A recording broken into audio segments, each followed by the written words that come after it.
I got cut by the chainsaw. Cut by a chainsaw. So that's when I'll kind of pause and break that fourth wall, look at the tester and say, mechanism of injury, cut by a chainsaw, chief complaint, his leg. He's talking to me, so I know he's awake, he's alert, his airway is open, and he's breathing.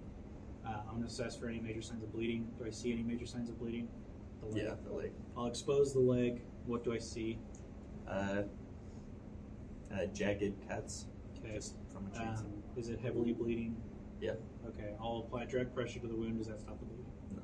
Okay. I'll apply a tourniquet proximal to the wound. Does that Yes. stop the bleeding? Yes. Okay. Bleeding is controlled. Do I note any other major bleeding?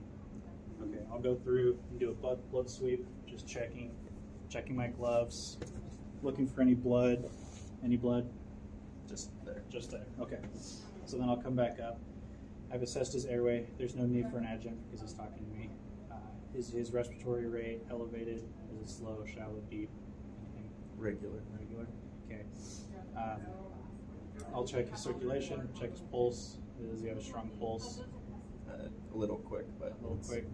What's his skin color, temperature, condition? A little pale, but everything else is normal.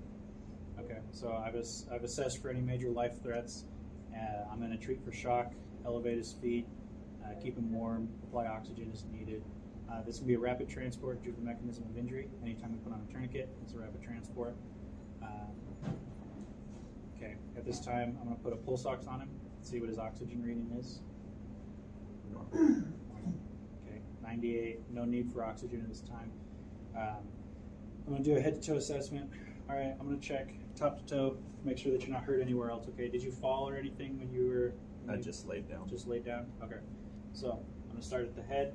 Check the head, checking for my DCAP BTLS. Check the eyes, are they reactive? Any blurred vision? Difficult to see? It's normal. Okay.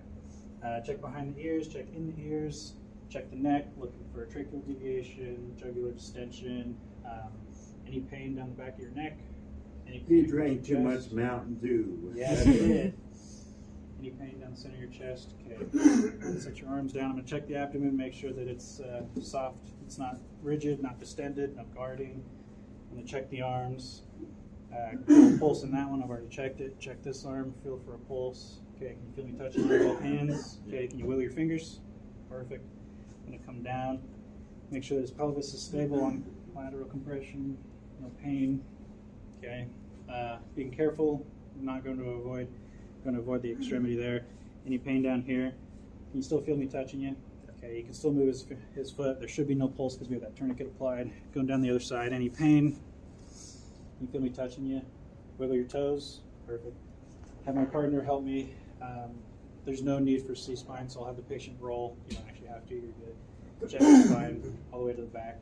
Nothing there. No other injuries are noted. I'm going to apply a dressing over the wound just to make sure to try to keep things out of it.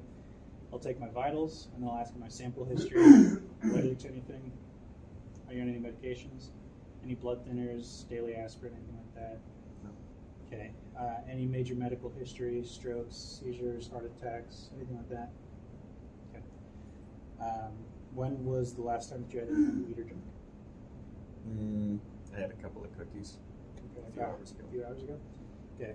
And then the events leading up were just that he was cutting with the chainsaw, slipped, cut his leg. I'll call the hospital, let them know that I'm coming, and then we'll reassess every 5 minutes, making sure, watching his blood pressure, his heart rate, making sure that he's not going into shock. Yeah, that's my assessment. I might have missed a few things.